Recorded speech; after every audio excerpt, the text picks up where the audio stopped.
ভারতের প্রধান সমস্যাই বেকারত্ব। এই দেশে আর মান কি মান চলবে না, রোজগার কি করতে হবে। 30 লক্ষ শূন্য পদে নিয়োগের গ্যারান্টি নেই। নিয়োগের প্রশ্নপত্র ফাঁস হয়ে যাচ্ছে। কি করছেন আপনারা? মূল অনুষ্ঠান মক পার্লামেন্ট অনুষ্ঠান শুরু করবার আগে আবার আমি নেহেরু যুব কেন্দ্রকে অশেষ ধন্যবাদ জানাই এবং ধন্যবাদ জানাই আটচালা গ্রুপকে, যারা আমাদের এই অনুষ্ঠানটি আমাদের বিদ্যালয় প্রাঙ্গণে অনুষ্ঠিত করবার সুযোগ করে দিয়েছে। শিক্ষকের তরফ থেকে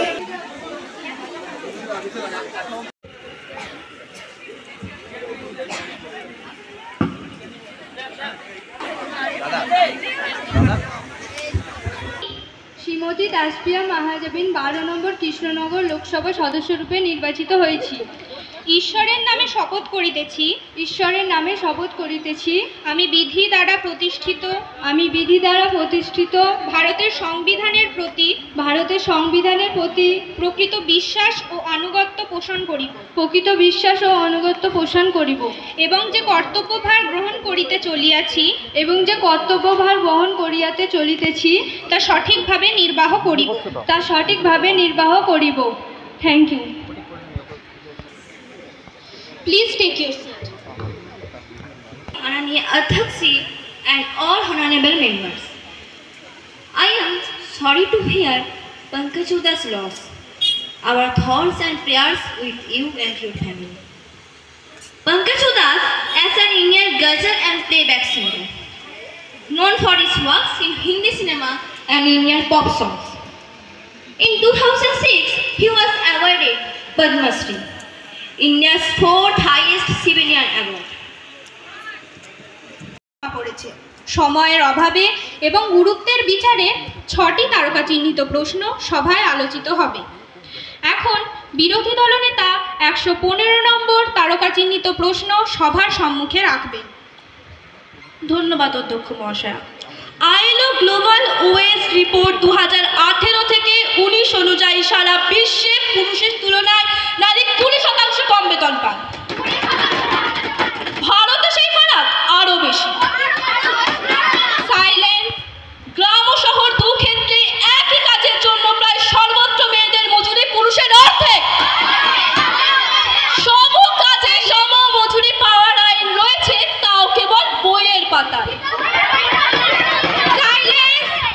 এই সুবিধার মধ্যে রয়েছে মাতৃত্বকালীন ছুটি, কিন্তু তাতেও রয়েছে বৈষম্য।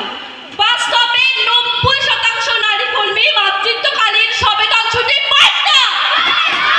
শান্ত হন, সকলে শান্ত হন। ছুটি দাবি করলে কাজ থেকে ছাঁটাই হয়ে যায়। বরং জানা যাচ্ছে যে মহারাষ্ট্রে আখ চাষে যুক্ত প্রায় 30,000 নারী শ্রমিক অস্ত্রোপচার করে জরায়ু বাদ দিয়েছে। কারণ হলো তারা ঋতুচক্রের দিনগুলিতে মজুরি থেকে বঞ্চিত হয়। আজকালকার দিনে দাঁড়িয়েও কন্যা ভ্রূণ হত্যা করা হচ্ছে। কেন হবে? কেন? Please silence. ভারতে অসংগঠিত ক্ষেত্রে নিযুক্ত অধিকাংশ মেয়ে পুরুষদের সঙ্গে একই কাজ করেও স্বাস্থ্য সুরক্ষা, দুর্ঘটনা বীমা প্রভৃতি পান না। তার জন্য ভারত সরকার কি ব্যবস্থা নিয়েছেন? শান্ত হন। ধন্যবাদ অধ্যক্ষ মহাশয়। বিরোধী দলনেতার প্রশ্নের জবাব দেবেন নারী ও শিশু কল্যাণ মন্ত্রী। ধন্যবাদ অধ্যক্ষ মহাশয় এবং সবাই উপস্থিত সকল সদস্যগণকে। আমি আপনার মাধ্যমে জানাতে চাই যে পরিসংখ্যান অনুযায়ী ভারতের সর্বত্র শিশু কন্যার সংখ্যা হ্রাস পায়নি। প্লিজ, কন্যা ভ্রূণ হত্যার বিরুদ্ধে বিশেষ ব্যবস্থা নেওয়া হয়েছে। আসানসোল, রানীগঞ্জ এখনো কেন নারী শিশু ভ্রূণ হত্যা করা হচ্ছে? জবাব দিন, জবাব চাই। আইন করে কন্যা ভ্রূণ হত্যা অধিকাংশে কমানো সম্ভব হয়েছে। এখন ভারতবর্ষে লিঙ্গ নির্ধারণের কোনো ব্যবস্থা নেই।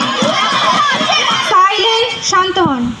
আমি বিরোধী পক্ষের উত্তরে জানাই আপনি এই বিষয়ে সঠিক তথ্য দিন। প্লিজ, কেন্দ্র মাতৃত্বকালীন ছুটি 12 সপ্তাহের জায়গায় 26 সপ্তাহ করেছে। মাইনেও সবেতন ছুটি দেওয়া হয়।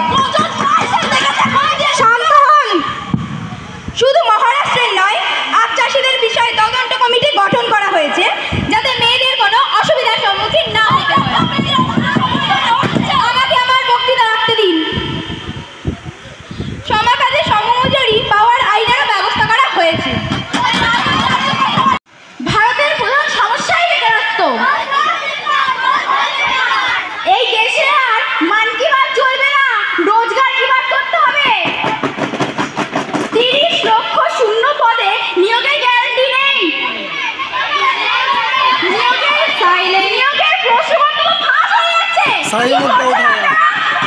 করছেন আপনারা? বর্তমানে ভারতে শিক্ষিত বেকারত্বের সংখ্যা প্রায় 12 কোটিরও বেশি। আর কাজ থাকলেও তা স্বল্প সময়ের জন্য এবং কম বেতনের জন্য। এরকম কেন হয় উত্তর দিন।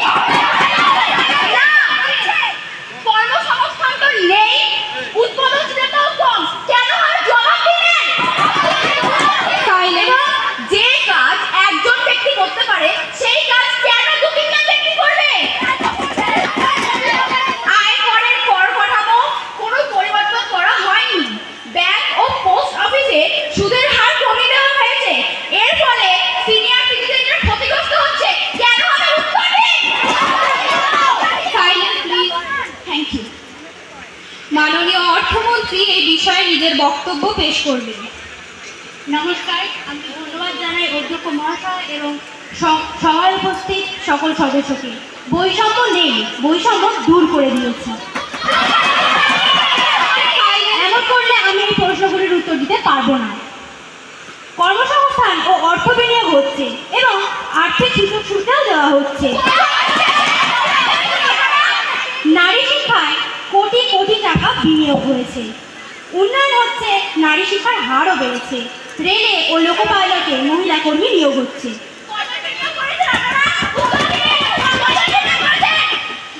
অতিমারী আবহাওয়া পেরিয়ে ভারতে বিশ্বের দ্রুততম অর্থনীতির মান বৃদ্ধি পেয়েছে। ভারতের সমস্যা বেকারত্ব নয়, কর্মীদের পুরো ক্ষমতা কাজে লাগাতে না পারা। প্লিজ আমাকে আমার বক্তব্য রাখতে দিন। শ্রমবিধি ও কৃষি আইন এবং রাষ্ট্রায়ত্ত ও ব্যাংকের বেসরকারীকরণের মাধ্যমে বেকারত্ব হ্রাস করার চেষ্টা করা হচ্ছে এবং সামগ্রিক উন্নয়নও হচ্ছে। সংসদে অধিবেশন নিয়োগ পরীক্ষায় টু অ্যান্সার অ্যাজ রিগার্ডেড। অধ্যক্ষ মহাশয়কে আমার ধন্যবাদ এবং সভায় উপস্থিত আমি বলতে চাই, আগামী 2 বছরের মধ্যে পাকিস্তান এবং বাংলাদেশের সঙ্গে যে ভারতের সীমান্তগুলি তা একেবারে বন্ধ করে দেওয়া হবে। ভারত পাকিস্তান এবং ভারত বাংলাদেশের মধ্যে যে 560 কিলোমিটার সেটি একেবারে ঘিরে দেওয়া হবে। উগ্রপন্থীতে নাগরিক পঞ্জীকরণ করা হচ্ছে। ধন্যবাদ।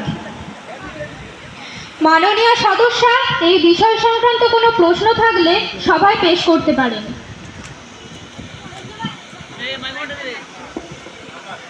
ধন্যবাদ অধ্যক্ষ মহাশয়।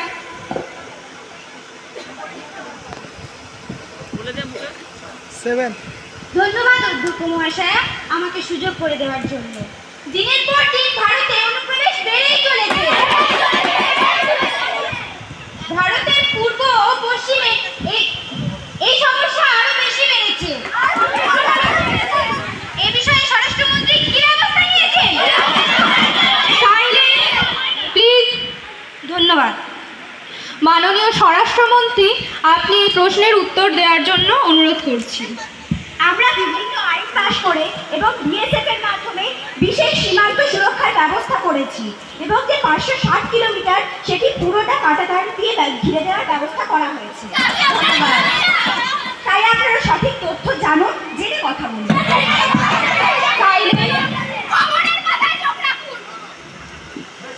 বিরোধী সদস্য দেবাশিস সিংকে বক্তব্য রাখার জন্য অনুরোধ করা হচ্ছে। শিক্ষিত বেকারত্বের সংখ্যা প্রায় 12 কোটিরও বেশি। আর কাজ থাকলেও তা স্বল্প সময়ের জন্য এবং কম বেতনের জন্য। এরকম কেন হয় উত্তর দিন। না, এরকম কেন হয় উত্তর দিন। না, কর্মসংস্থান তো নেই, উৎপাদনশীলতাও কম, কেন হয় জবাব দিন। এবং যে কাজ একজন ব্যক্তি করতে পারে সেই কাজ কেন 2-3জন ব্যক্তি করবে? আয়করের কর কাঠামো কোনো পরিবর্তন করা হয়নি। ব্যাংক ও পোস্ট অফিসে সুদের হার কমিয়ে দেওয়া হয়েছে। এর ফলে সিনিয়র সিটিজেনরা ক্ষতিগ্রস্ত হচ্ছে, কেন হবে উত্তর দিন। Silent please. Thank you. মাননীয় অর্থমন্ত্রী এই বিষয়ে নিজের বক্তব্য পেশ করবেন। নমস্কার, আমি ধন্যবাদ জানাই অধ্যক্ষ মহাশয় এবং সভায় উপস্থিত সকল সদস্যকে। বৈষম্য নেই, বৈষম্য দূর করে দিয়েছি। এমন করলে আমি এই উত্তর দিতে পারবো না।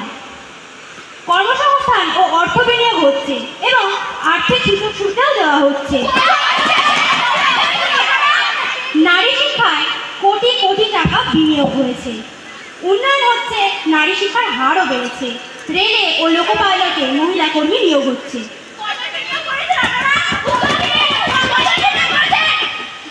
অতিমারি আবহাওয়া পেরিয়ে ভারতে বিশ্বের দ্রুততম অর্থনীতির মান বৃদ্ধি পেয়েছে।